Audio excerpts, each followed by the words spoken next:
Hello everyone, I am Jyoti Jha and welcome to NCERT the mind. तो आज हम लोग पढ़ेंगे एनसीईआरटी क्लास 7 चैप्टर 8 हिंदी दुर्वा काबुलीवाला का प्रश्न उत्तर। तो चलिए पढ़ना स्टार्ट करते हैं। तो सबसे पहले हम शब्दार्थ देख लेते हैं। शब्दार्थ यानी कि शब्दों का अर्थ, ये जानना बहुत ही ज़्यादा ज़रूरी होता है क्योंकि ये एग्ज़ाम में आता है। ठीक है। शब्दार्थ: चंचल, चंचल मीन्स होता है नटखट। नामुमकिन, असंभव। तमाशबीन, तमाशबीन यानी इसका मतलब होता है कि तमाशा देखने वाले। ठीक है। इसके बाद है सौदा। सौदा का अर्थ हुआ वह चीज़ जो बाज़ार से खरीदी जाए या माल। अचरज यानी कि हैरानी या आश्चर्य। अब हम पाठ संबंधी प्रश्न देखेंगे। ठीक है। तो देखिए इसमें क्या है।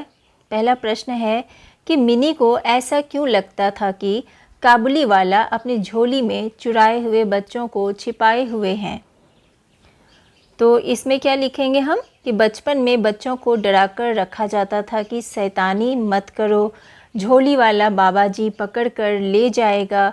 इसीलिए काबुली वाले की झोली देखकर मिनी डर जाया करती थी कि उसकी झोली में भी उसकी तरह के 2-3 बच्चे हैं जिन्हें वह पकड़ कर लाया है। ठीक है। मिनी की काबुली वाले से मित्रता क्यों हो गई? तो मिनी की काबुली वाले से इसलिए मित्रता हो गई क्योंकि उसकी भी एक छोटी बेटी थी जो दूसरे मुल्क में रहती, जहाँ से काबुली वाला यहाँ मेवा बेचने आया था। वह मिनी को अपनी बेटी की तरह मानता था और प्यार करता था, इसलिए दोनों में मित्रता हो गई। काबुली वाला हमेशा पैसे क्यों लौटा देता था?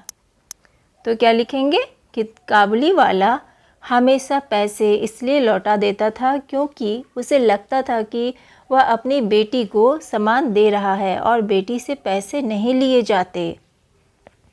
वर्षों बाद मिनी के पिता ने काबुली वाले को उसकी किस बात से पहचान लिया?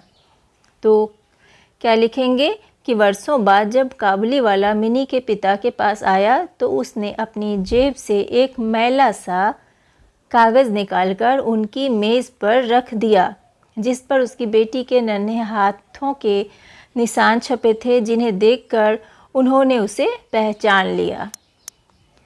ठीक है। सोचो और जवाब दो। रहमत क्या है? देखिए इसमें जो है रहमत ने एक धोखेबाज आदमी को छुरा मार दिया। क्या उसने ठीक किया? आपस में चर्चा करो कि अगर तुम रहमत की जगह होते तो क्या करते। तो क्या लिखेंगे? रहमत ने एक धोखेबाज आदमी को छुरा मारकर अच्छा नहीं किया, क्योंकि सज़ा देना कानून का काम है, ना कि आम आदमी का। यदि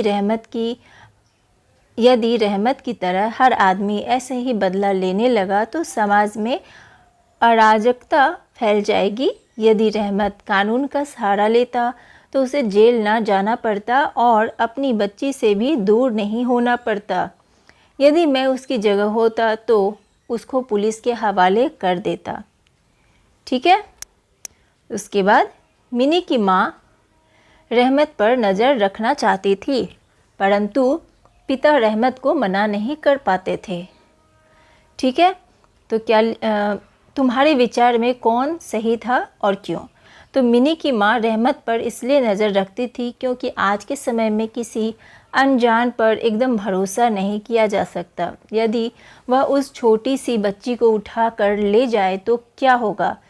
इसके विपरीत मिनी के पिता रहमत को एक पिता के रूप में देखते थे, जिसकी बच्ची उनकी बच्ची के बराबर है, और उनका मानना था कि वह मिनी में अपनी बच्ची को देखता है। मेरे विचार, अब देखिए क्या है कि मेरे विचार में दोनों अपनी जगह सही थे, मगर मिनी की माँ आज के समय के अनुसार अपने स्थान पर ज़्यादा सही थी। ठीक है। मान लो तुम मिनी हो। अब अपनी कहानी पूरी कक्षा को सुनाओ। बच्चे अपनी कल्पना के आधार पर कहानी का निर्माण करेंगे। तुम नीचे लिखे वाक्य को अपनी भाषा में कैसे कहोगे? पलक झपकते ही रहमत का चेहरा आनंद से खिल उठा। तो पलक झपकते ही रहमत खुश हो गया। ठीक है। सही मिलान करो। अब इसमें देखिए सही मिलान करना है।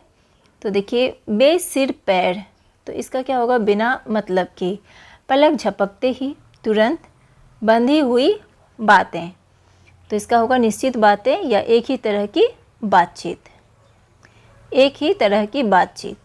बात चलना यानी कि बात शुरू होना। मुंह फेरना, मुंह फेरना यानी कि चेहरा सामने से हटा लेना। ठीक है, क्या होगा, चेहरा सामने से हटा लेना। तो ये आपका प्रश्न उत्तर कंप्लीट हो चुका है।